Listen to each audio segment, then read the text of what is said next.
and welcome to Into the Abyss for our Saturday Night Horror Movie Club. Thank you, Chuck. I'm sorry. I am Thomas McDonough. C.W. Breyer. Kevin Lucia. And our special guest tonight is the inimitable Bob Ford, author of Burner, his most recent novel, and so many other wonderful things. How about, here we go. There it is. And it says here that Tom is the best host of Into the Abyss, so he's also a man of great taste. Yes, that's true. That's true. He's the man, Bob. And the truth of it is we just keep Tom around for the eye candy value, so we know that this brings the views. That's right. Yeah, his face is the moneymaker, so we know that. All right. So someone want to ask Bob to introduce himself? Okay. I'll just say the same thing Kevin just said. Bob, will you introduce yourself? Bob, why don't you come in and introduce yourself? Absolutely. Well, first of all, thanks guys for having me on.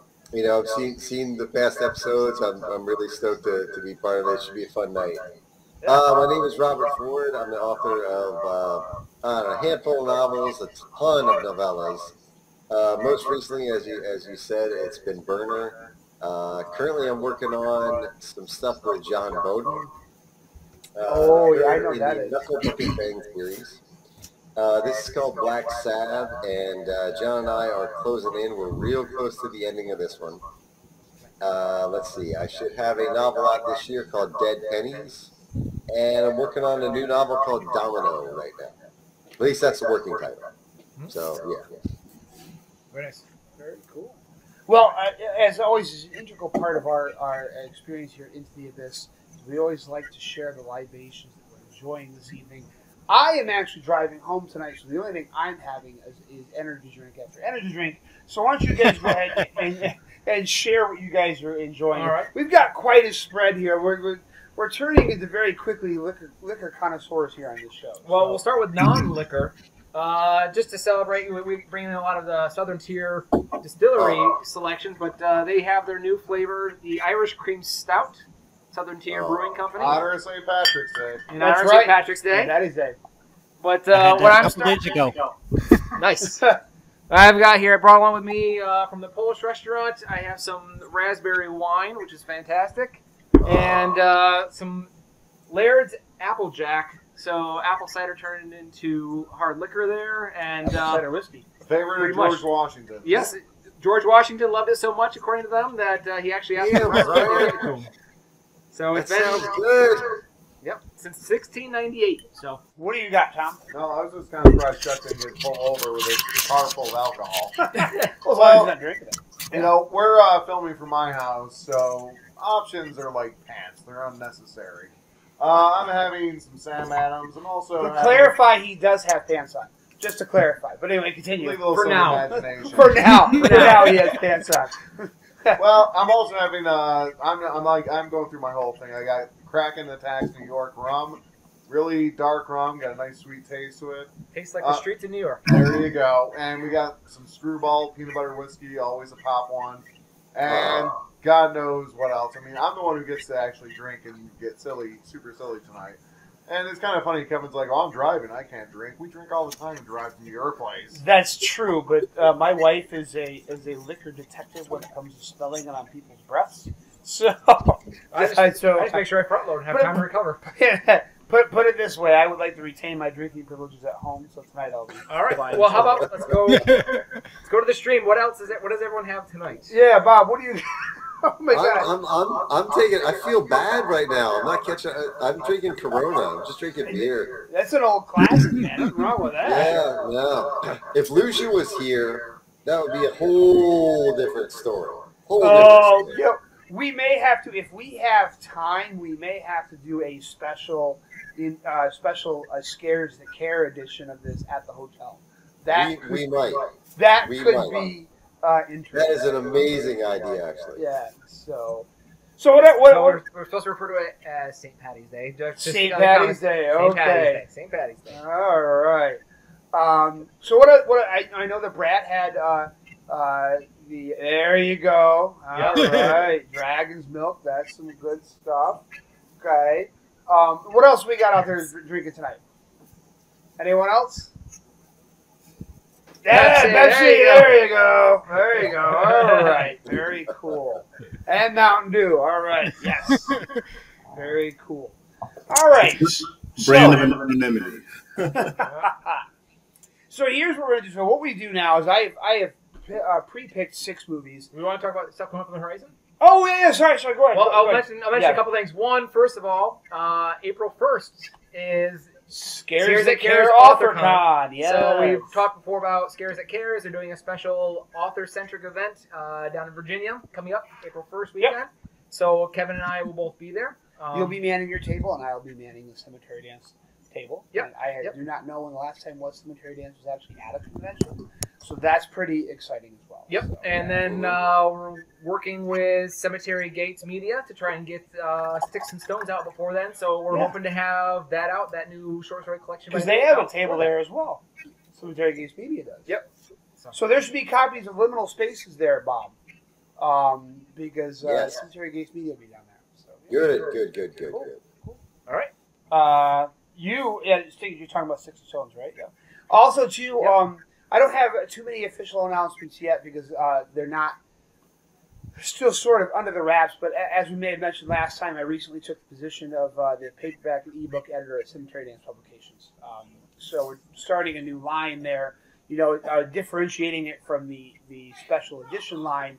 Basically, I guess I'm basically in charge of the small press now. The small press arm of Cemetery Dance. And I've got some really, really great authors lined up. I got some really exciting news that contracts have been signed. Hold on. Yeah, he's taking a drink. So contracts have been signed. I can't really say a whole lot about it. I can say I just announced that we have a novella coming from James Cooper in June called The Man in the Field, which is a great work of folk horror. We also, next February, we have an original novel coming from Philip Fracassi, Gothic, which is a really, really, really excellent novel. We got a bunch of other things underway, so it'll be. It's tough knowing things now. It's so tough. Like I got all I can say is the one thing I want to talk about. It also has movie adaptation stuff tied up in it, and I'm just like it's killing me not to say anything about it. But I mean, it's not. I can, but we're waiting for the right moment. So wait for the right moment. Yeah, there's no legal things. We're just waiting for it all to come together. So this what we do next is what we're gonna do is I've got 6 movies that I watched earlier today, like 5 minutes of each, just so I get a feel of them. Because remember the very first time, was it the very first time we tried this or the second time we tried it? Maybe second time. It was pretty early. The second time we did this and we didn't do it live, we watched a movie and we had our choices were 31 by Rob Zombie, and then this other one called Robert and the Toymaker. We don't like to talk about Robert and the Toymaker. That movie. We absolutely do like to talk about it. Like 16 sequels too, or something. Yeah, there's a lot of them. This was like sequel number 7 or something like that. Yeah. What the movie promised us was murderous puppets killing Nazis. We're like, all right, and we do like a random choosing, and it shows that. And then we didn't get any Nazis killed by puppets until like the last 30 minutes of the movie. The last 5 minutes. The last 5 minutes, and all we had was like all these terrible monologues. We are not so different, you and I. These evil philosophical commandants giving these terrible monologues. So today, what I did is I previewed the movies, and my requirement for putting them on the list was, okay, there has to be a horrible death in the first 5 minutes of the movie. If there's not a horrible death in the first 5 minutes of the movie, I'm not putting it on the list because we do not need a Robert and a Toymaker, scenario. So here's what we're going to do. I'm going to share with you the. Okay. So. We're going to do the interviews, right? That's halftime. Okay. Yeah, we'll do it. Halftime, we'll do an interview with Bob. All right. So here's the movies that I previewed this afternoon. And next time, Tom was asking for more modern horror, so I said, okay, next time when we get together in April, you can preview the movies and you can offer the selections. But I All previewed right. movies today. I have not seen any of these. Tom did say that he has seen 2 of them. Yes. So I previewed the first 5 minutes of The Mutilator earlier today, the first 5 minutes of The Incubus, I, Madman, Final Exam, Pieces, and The Prowler. And what we usually do with this is we usually have a little wheel decide thing here, so you guys can all see that. And we just let fate choose the movie that we're going to watch. And then we'll watch the movie, and our general standard procedure is we'll stop about a third of the way through and give our beginning thoughts. Then about halfway through, we'll kind of do a halftime, and that'll be the time where we'll give Bob Ford the floor, and we'll ask him some questions about his novel. He'll tell us, about it and things like that. And then we'll continue on with the movie. And depending on how the night goes, we may stop almost toward the end, or we may plunge on to the end. Because I think last time we were running a little bit late, so we just plunged right on to the end to finish it.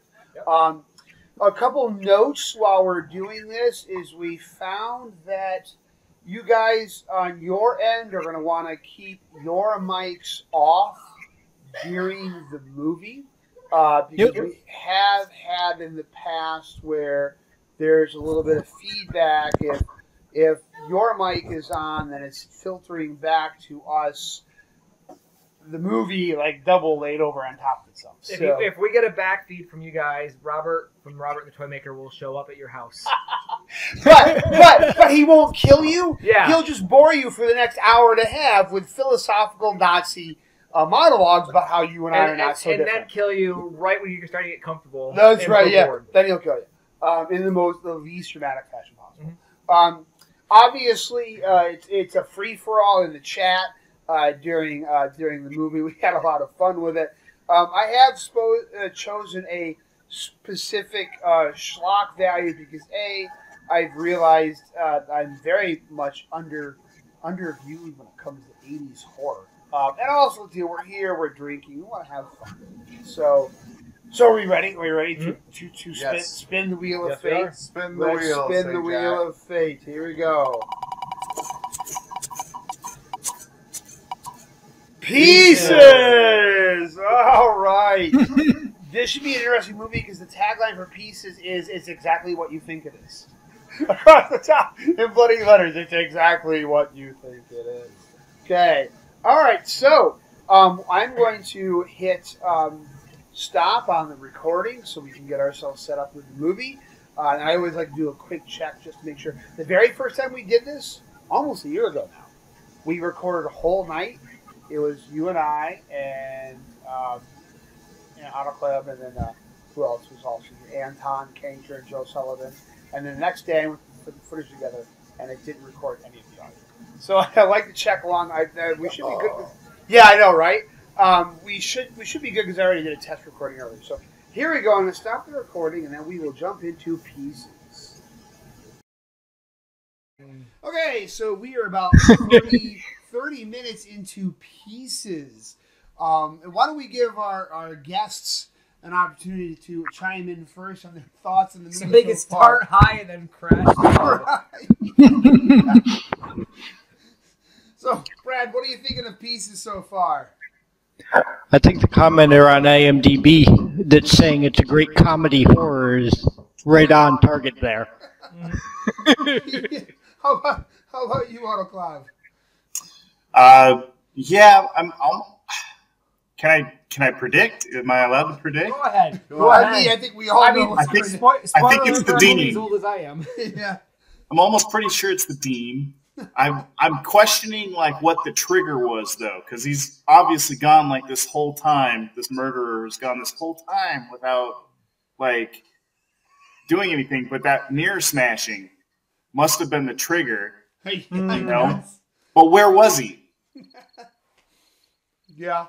You're setting your expectations awfully high if you think there's an explanation for why things happen. And I don't think any of the college students would have access to a big freezer. Or have, yeah, the micro fridge killer. or have a extra chainsaw lying around their dorm room. Pull out the 6-pack that fills up the entire fridge so you can fit a body part in. And for there. those who didn't know, the groundskeeper there, who the cops arrested, Paul Smith, he played Bluto in Popeye with Robin Williams. So he's just mean.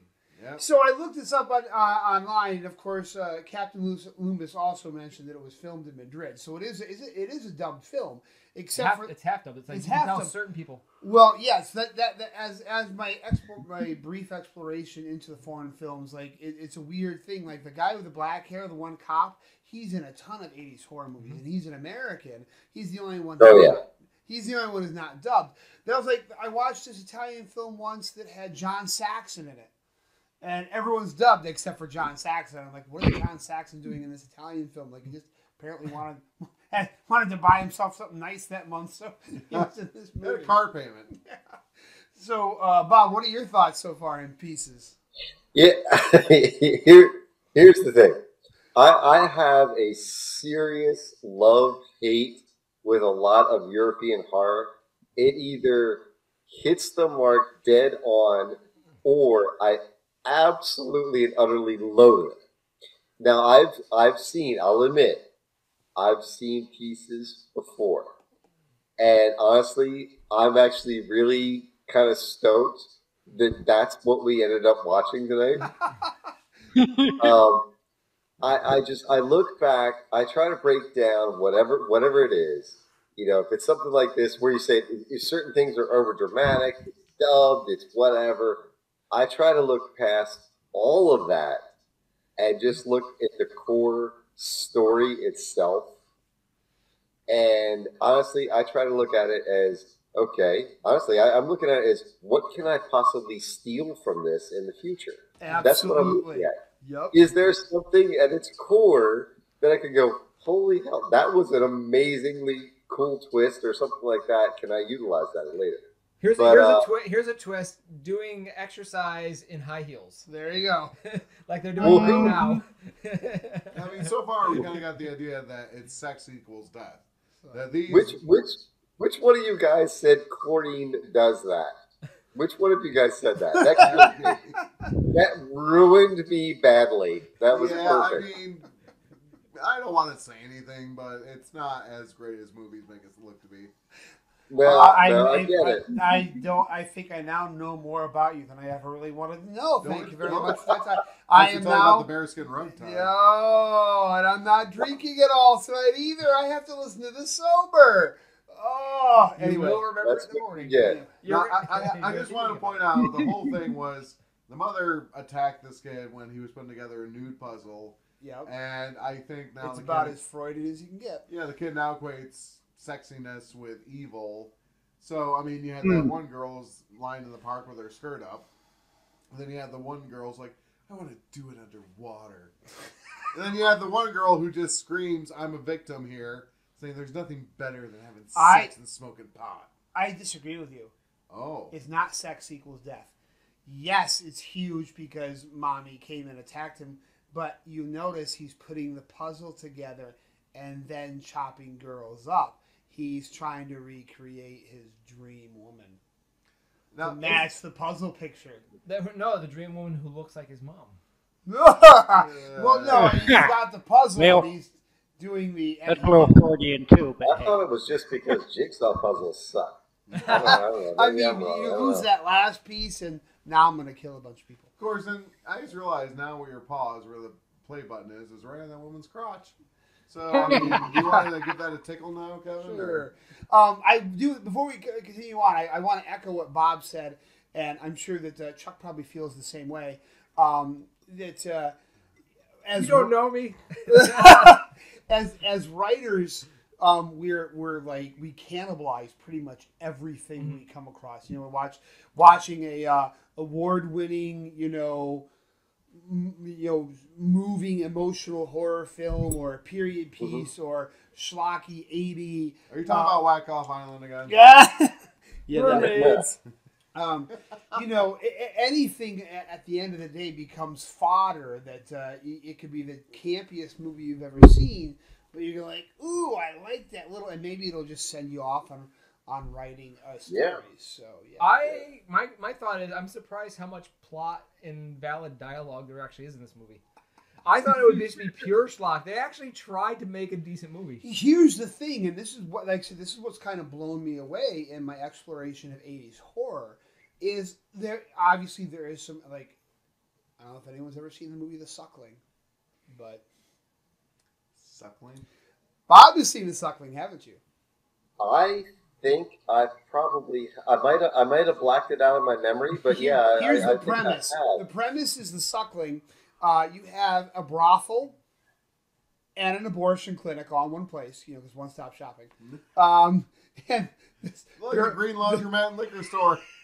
this girl who's pregnant, her boyfriend takes her to the abortion clinic. She doesn't want to have the abortion. He gives her a roofie. She passes out.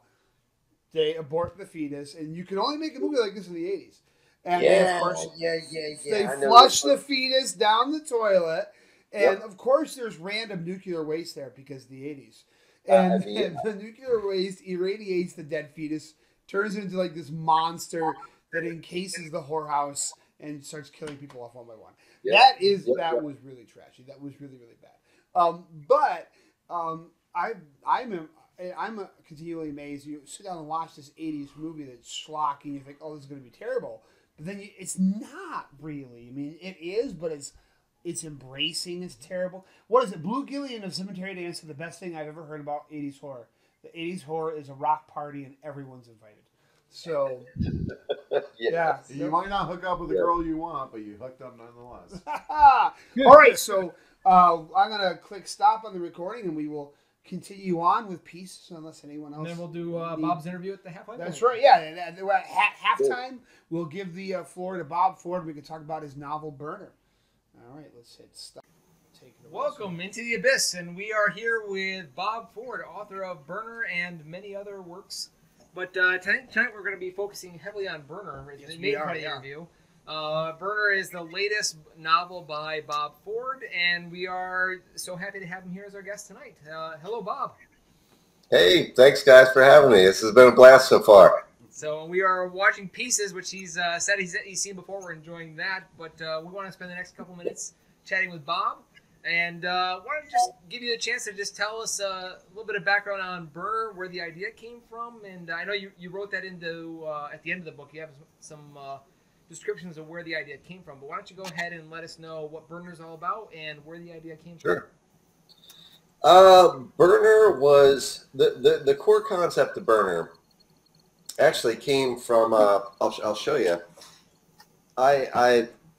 When I lived in Philadelphia, I worked at a video store for a while, and I picked up a scrapbook that the former owner left behind.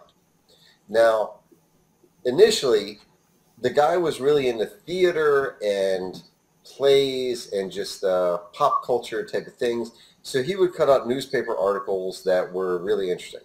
And toward the end, he quit his job and left this behind. Now, toward the end of his scrapbook, then we started getting the things, or newspaper articles like Stephen King and certain articles like that. So I sort of picked it up because I'm a huge King fan. And I started, actually, here you go.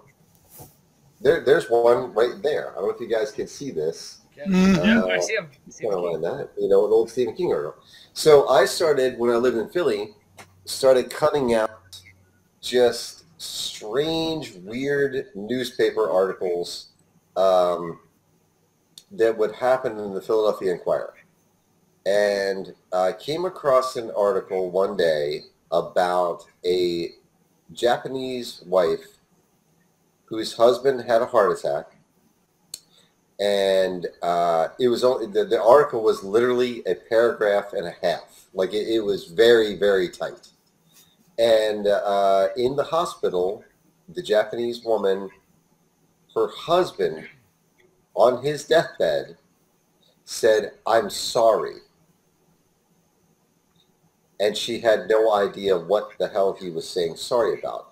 But she came to realize he was never going to the job that he told her he had been going to for the last 20 years of their marriage. And that was enough. I never saw a follow-up article. I never saw anything at all. But it stuck in my mind for such a long time. And I usually get my titles first before anything. And one day, just this idea of burner kicked into my mind. I do a lot of crime research and underbelly research and things like that. And the whole concept of a burner phone sort of collided with some other things that I had been working on. And I had just finished working on a project with John Bowden, and it was that pivotal moment where you look at as a writer going, okay, well, what's next? What am I working on next? And I had a couple of ideas I thought had some legs, and the idea came back to me, the thought came back to me about this article that I'd read. And I went out in my driveway. There was a baseball game going on in the park across the street from me. And I just sort of kind of let myself go and started working on some notes. And burner exploded. I wrote probably 5 or 6 pages of longhand notes. And the next day I started writing. I was doing research at the same time. I was watching a lot of documentaries as I was sort of working into it. And I wrote the first draft in a month, which is really, really, really incredibly unusual for me. I normally never, ever write that fast. But I was obsessed with this story. I mean, it was a really unusual process for me. Most of the time, I felt like I was racing to type the words down to catch up. But it deals with 2 strong female characters.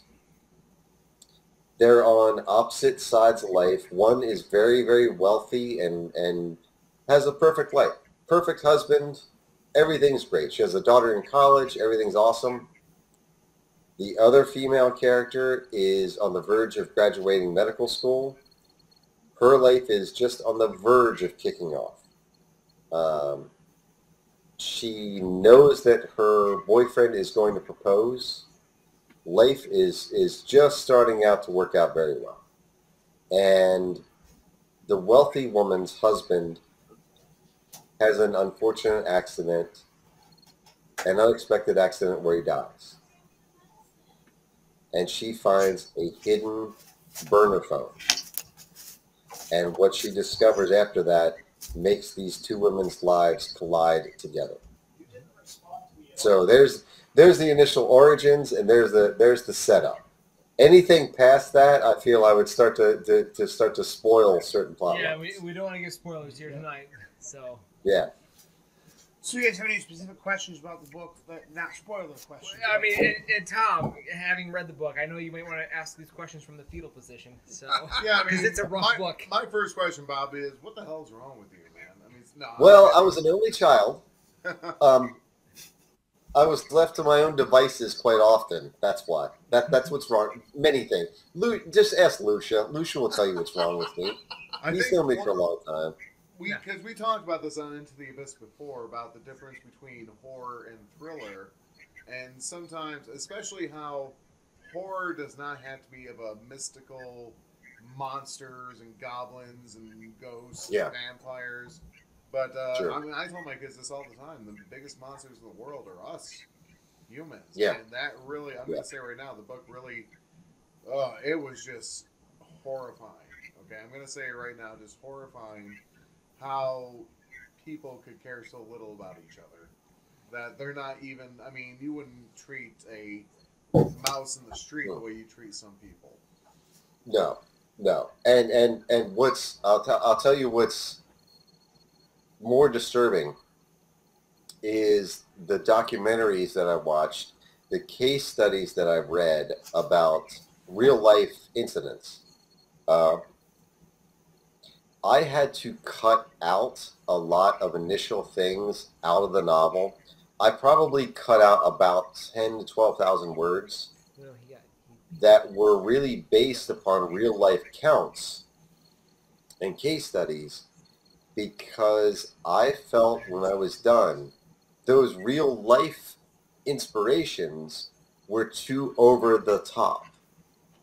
They were too extreme horror, even though that's not what I set out to write was extreme horror. It just happened to end up that way. But the things that I cut out were based on real life experiences, and they were so over the top, I felt they ended up being unbelievable in a work of fiction. And that's something. That's that's something I've heard other authors mention, is that sometimes you run into situations where you're trying to write something realistic, and you realize realistic seems too fictional. It was some of the worst things. I mean, and it's one of those things. All of us, you guys, we all do research to a degree depending on what we're working on, and sometimes you find out and you end up knowing things like, man, I wish I didn't know that now. Like, you can't take it back. No, some of the case studies, I was just absolutely horrified. And, it was just one of those things, like I say, when I was working on this, when I was writing this, some of the moments, even now, I look at certain scenes and certain sections of Burner, and I'm like, man, I actually wrote that. Like, what the hell? Like, you're not alone. I look at that and go, what the hell is wrong with me? But at the time, it was channeling. Like, it didn't feel like writing. I was channeling something weird. It was a very bizarre scene, but the case studies that I read were just so over the top, unbelievable. Like you said, humans are the worst monster. I just couldn't believe some of the things that I was reading, but there was no way to deny that these things actually happened in real life. And I think that actually brings up an interesting topic, especially for you being someone who doesn't usually write extreme horror. I think a lot of people, especially outside of horror, but even in some pockets of horror, like, how can someone write that, and what kind of person writes extreme horror? What are your perspectives having written Burner? And, what is that? Where does that come from, and what's the psychology of someone who writes something like that?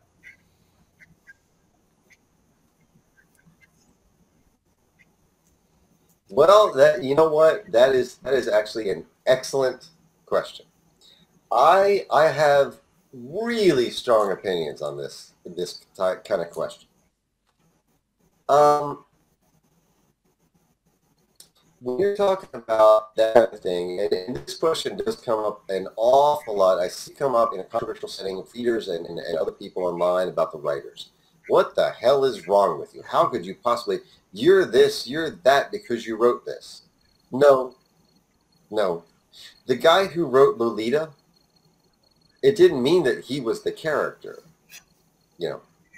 Rudyard Kipling, he wasn't a mongoose, but he wrote about Ricky Tikki Tavi. Like, there's so many levels of these things. Stephen King, arguably one of the best-selling authors of all time, let alone horror, he was none of those things that he has written about. He's written about racists. He's written about murderers. He's written about any number of things. That is the work. It's not the author. As far as where that idea came from, I tend to lean much more toward horror and dark, gritty underbelly sort of crime. That's just sort of where I've always been drawn for the type of story that I want to write. But outside of that, if it's a good story, I don't care what genre it is, I'm going to write it. I've written a Western, I've written a rom-com, basically. I've written, it's what they call it in the field, but it's a chick lit book. Let's face it. And you know what? I had an absolute freaking blast writing that book because I enjoy the story. If you look at guys like Michael Crichton, he's written everything from, the original Westworld, Jurassic Park, to ER, to medical thrillers. He's all across the board. He was drawn to what story appealed to him. But in none of wasn't his character, you know. And I think it's a fear. It's a fear of mine because I see it come up a lot for people to say, you cannot write this story if you are X. And I think that's crap. I think if you're a writer and you do your research well, you're telling a story. And if you do your research well, you're going to be able to tell that story from the point of view of those characters. It's always that old thing, write what you know. Well, if I only wrote what I knew, that would be an absolutely boring collection of things that I would work on. I think that you can write beyond what you know, as long as you do your homework and you research a little bit. So, I don't know. That's just my 2 cents. No, I agree with you, and I know. I think you kind of already covered one of the questions I had, which is a guy writing a story that's about 2 female perspectives, because your main characters are both women. Writing 2 women characters going through tough situations. That's it's a challenge. I mean, writing a book like this, like Burner, is challenging regardless of who the point of view is. But writing it from 2 female points of view. What kind of drove you to in the writing of that, and what kind of inspired you in trying to bring out that point of view and making sure that you did justice to those points of view? Well, I think as a writer, I think we all start to study other people, whether it's in an emergency room, or it's in a coffee shop or a bar, or a school or a job or wherever. I think we study dialogue. I think we study perspectives. So if you study that kind of thing long enough, you start to pay attention to how those type of personalities are going to handle certain situations. For me, for Burner, I wrote the first, I'd say first 5 pages. I wrote that about, I'd say 10 or 12 years ago. I sort of knew the start, and then I knew nothing else after that. So I sort of set it aside and was like, you know what? If it's important, if it's a big enough idea, if it has big enough legs, it'll come back to me, and I'll kind of work on it then. I have a billion files, as I'm sure a ton of writers do, on the same sort of situation. Yep. And eventually it came back, and I get the question a lot, as most writers do, how do you decide on what idea to work on?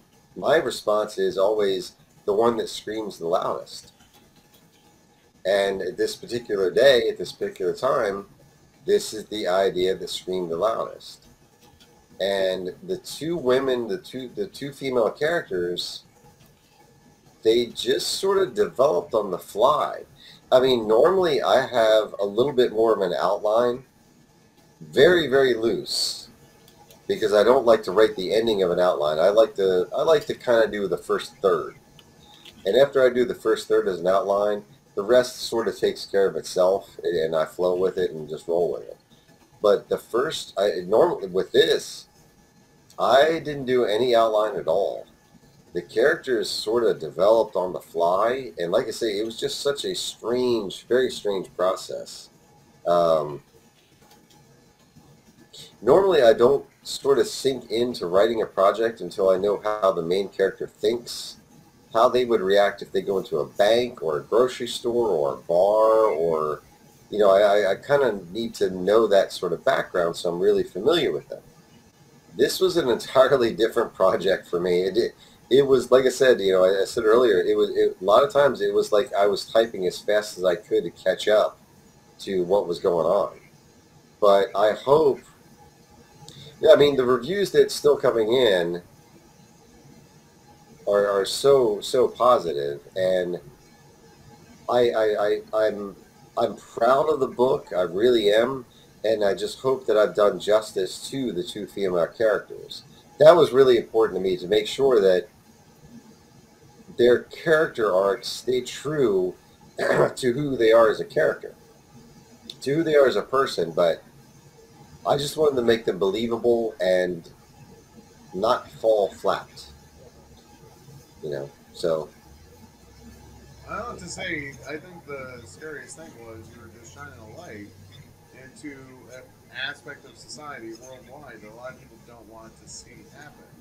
And it totally reminded me of how one of our coworkers used to work for a politician who helped pass the Human Trafficking Act for the federal government. And I'm just thinking, Oh, wow. yeah, I mean, honestly, I think I should go talk to him to get his information because, like you said, some of the stories or some of the facts you went over, just you couldn't imagine actually happening. I'm thinking, Kevin, you're gonna be surprised by this. Remember, it was George Phillips.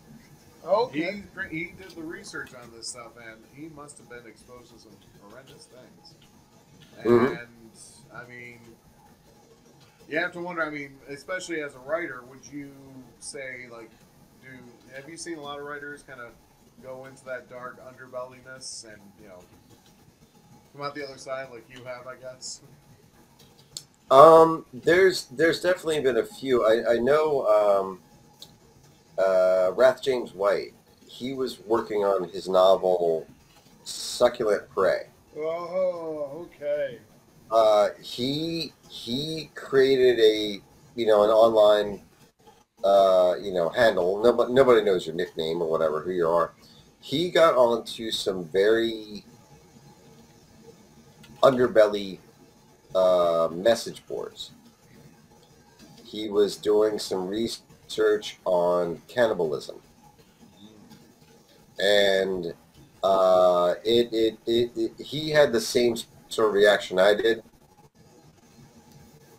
He became fascinated early, then he became quickly disgusted, and then he couldn't take enough showers to clean off what that feeling was at the end. But it's one of the most frightening things that to discover is that this sort of underbelly, terrible, thing is going on, and it's going on around you, whether people want to believe it's there or not. I mean, where I'm at in York, Pennsylvania, I live in sort of this weird intersection. Philadelphia is to my northeast. Baltimore is to my south. Lancaster, Pennsylvania is to the east. It's this weird juncture of, if you are put into a van here, you're gone. And unless someone sees it happening within a few hours, you are gone somewhere else, and you, with all likelihood, you could never be seen again. And that is a terrifying thought. And this is not the only juncture in the United States that's like this. 60 Minutes did a report maybe 10 years ago about this region. And this isn't a high crime region. It's just that it is easily accessible and easily escapable.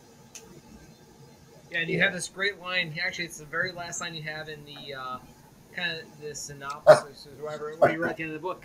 And the world we live in is full of plain white vans. Yeah. Absolutely. How many of those, and here's the thing, when you finish this novel, I've had reviewers and fans message me and say, I did not pay attention to this until I finished this one.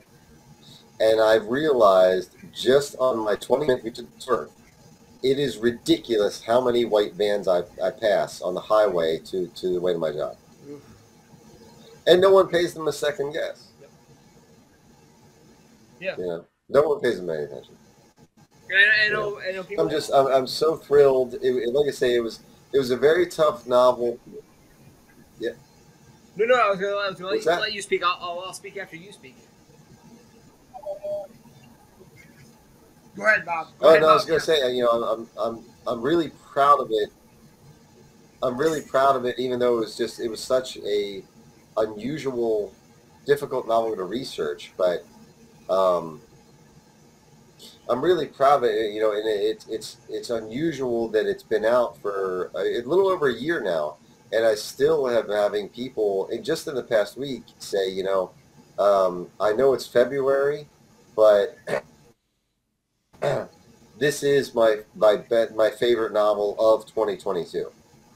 And to see that kind of stuff, I mean, it's just like, okay, well, that's cool. You know, it's an odd thing for people to say, I enjoyed reading this novel. And I see that come up again and again because it is a difficult novel to say, I enjoyed it. You say, you know, it was worth the experience. I know it's a weird thing to say, I enjoyed it, because it is a very, very brutal novel to work on. And yeah, I need to sort of cleanse my soul a little bit after this one, which is why I went to a supernatural novel.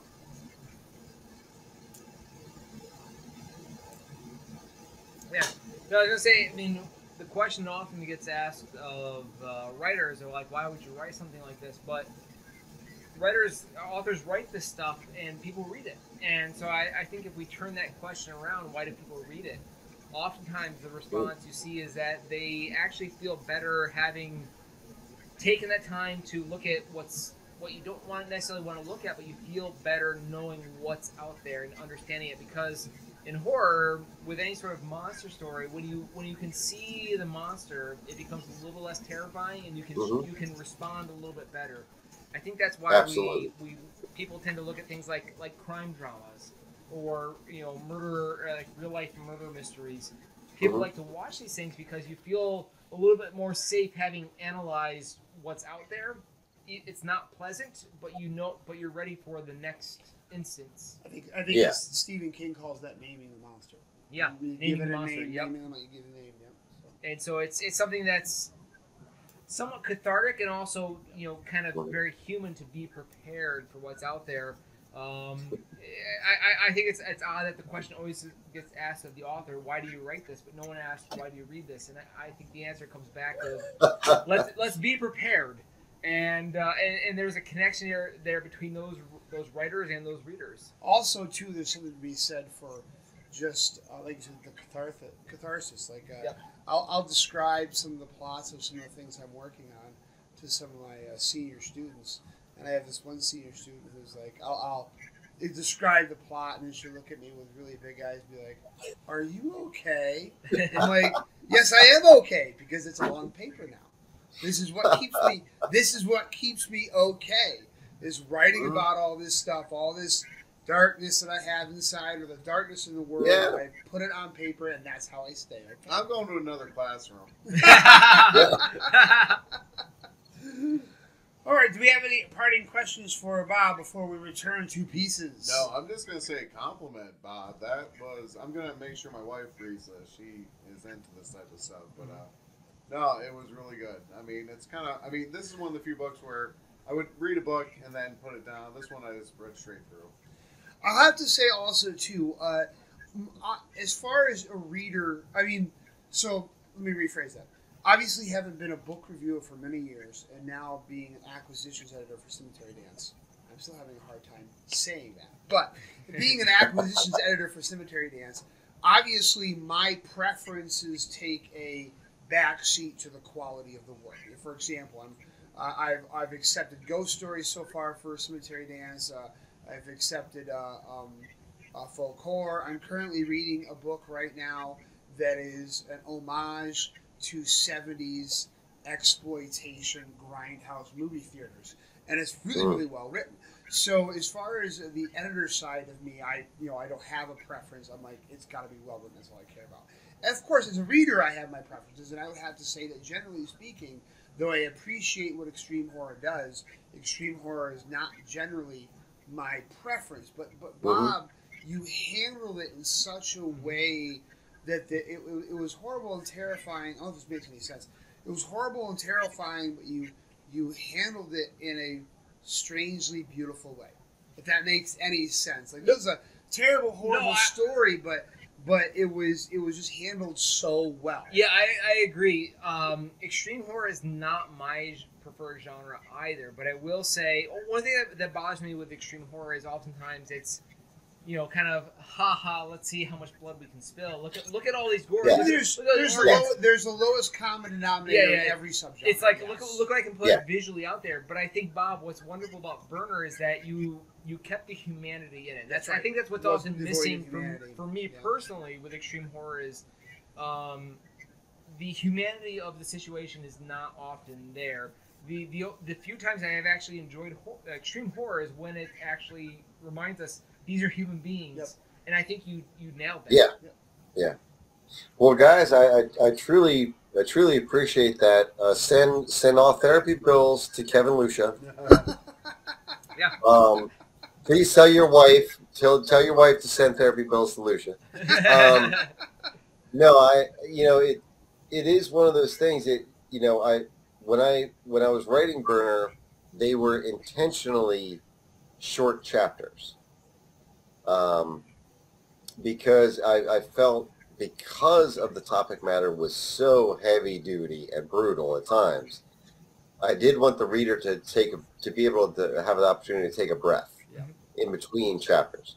But at the same time, the short chapters, in the middle of editing, I actually slowed myself down, I think, in order to make sure that I included those aspects of humanity that you were talking about, Brian. Mm-hmm. Because I didn't want it.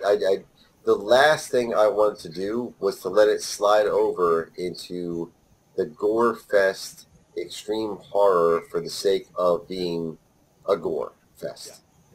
That's not what I wanted to do with this at all. I did want to hit people right in the no-no spot.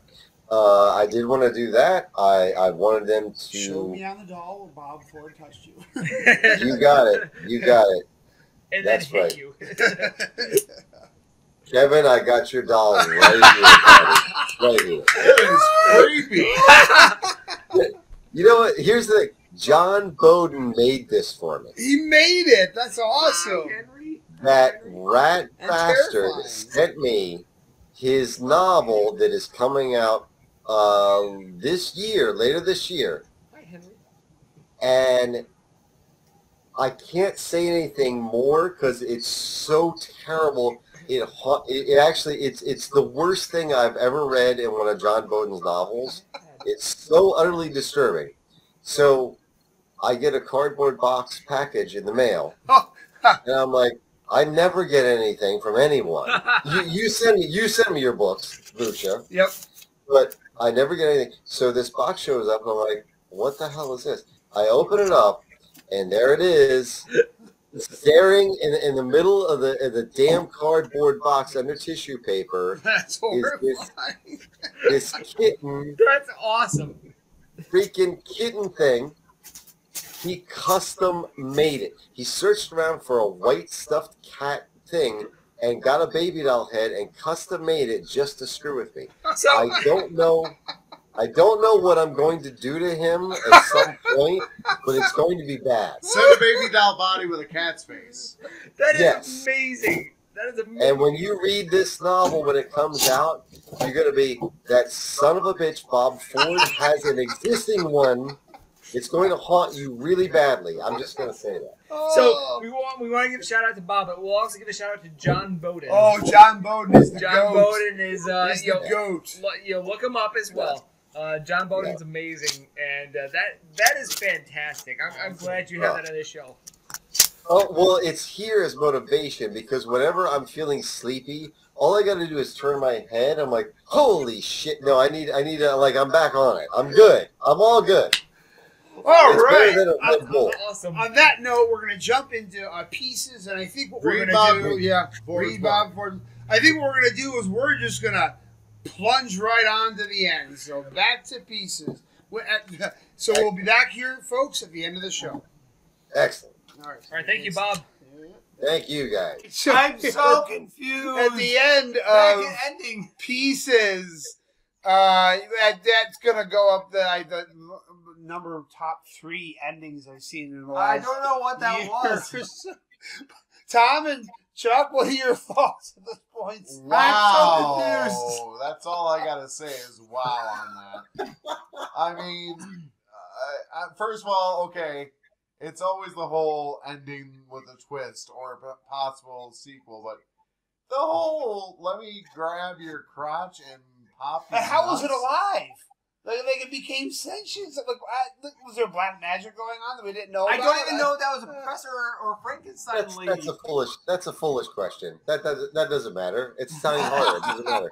It doesn't matter. It doesn't apply. No, it was the Frankenstein lady. They were female claws. I mean, the first 99.9% of the movie, I'm like, this is actually surprisingly well written. I mean, it's schlocky, but they put in effort. Like, they actually tried to make a decent movie. Oh, and then the last 0.1%, like, what was that? But that the thing is though is that ending is what makes these movies a thing of beauty. Like Bob said, it doesn't matter. All that matters is everyone. All that matters is everyone going like that at the end. That's all that matters. And that's why it's impossible not to laugh at some of the dialogue. Like the one guy, the cop, is like, "Do you smoke?" No. Why? Does it bother you?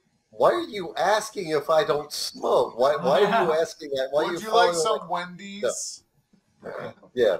Or better yet, this is my Kung Fu professor. That's great. Kung Fu Professor was amazing.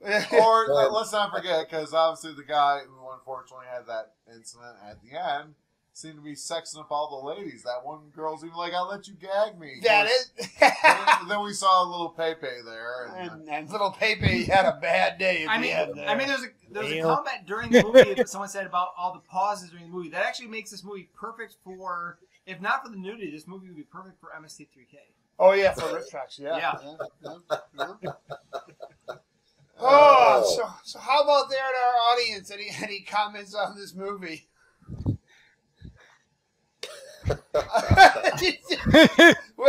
It is horror. I know, right? It's a party and everyone's invited, and someone passed out LSD too. So, that was good stuff. Yeah, now we're gonna have nightmares of some Frankenstein lady ripping our penises. That's right. It's like the Bride of Frankenstein, just like it's coming out of nowhere. So the cocaine was flowing. The director's like, "I'm gonna mess with these people." Oh, that was a good time. That was fun. Yeah. All right, so folks at home, we highly recommend. I definitely say we give our wholehearted recommendation for pieces, but they should alcohol should accompany that. Yes, I think so. Yeah. So before our last break, you were going to ask Bob about Scares That Care. Yeah, Bob, you're going to be the Scares That Cares, right? And you're doing a class on live readings, right? Yeah.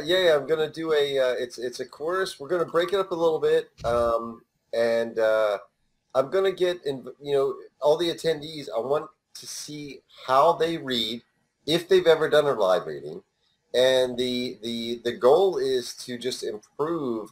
If you've done a live reading before, if you haven't, to get the best possible performance out of your next live reading. So yeah, that's the goal. I've developing the course and been working on the worksheets and handouts. It's going to be a really interactive course. I'm really excited to see what people bring to the table. So and do the best that I can to give back. And I will say for those who watch this, Bob hasn't heard this. I maybe heard some of it, but everyone says behind his back how amazing Bob is at live readings. There's no better person to be teaching a live reading seminar than Bob. Yeah. Absolutely. Bob is amazing. Except for maybe Tom Montilone. But Bob learned everything he did from Tom. Yeah. Well, and honestly, Tom was a massive inspiration. He was one of the most instrumental live readers that I saw early on that I watched and was like, man, that's how you're supposed to do this. Yes. Yeah. And it just kind of went from there. So, no, I'm really excited. I think it's going to be a really fun workshop. It's not going to be boring. It's not going to be, it's just going to be fun and casual. And again, it's one of those things. People who do live readings or live speeches, that's one of the most frightening things that most people list. A lot of people list that over death, surprisingly.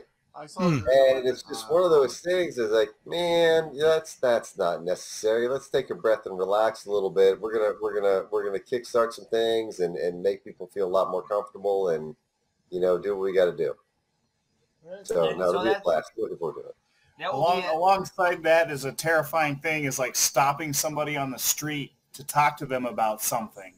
Just like you're a salesman, a missionary, just stopping some random stranger and like, hey, I got something I want to sell you, like that's terrifying.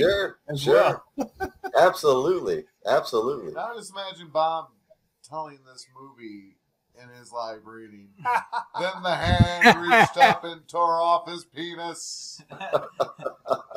Well, see, here's the thing. I was dying because I knew how this was going to end, and I was watching all of you, and I knew I was like, oh, it's getting close, and I'm just watching your reactions. I'm like, there it is. There's the reaction right there. That was just dying. So if anyone can make AuthorCon in Williamsburg, Virginia, April 1st through the 3rd. April 1st through the 3rd, Bob will be doing a class on live readings. I will tell you, Bob, if I'm not there in the class, I definitely want to be. If I'm not there, it's because I'm selling books. Nope. I completely understand it. Trust me.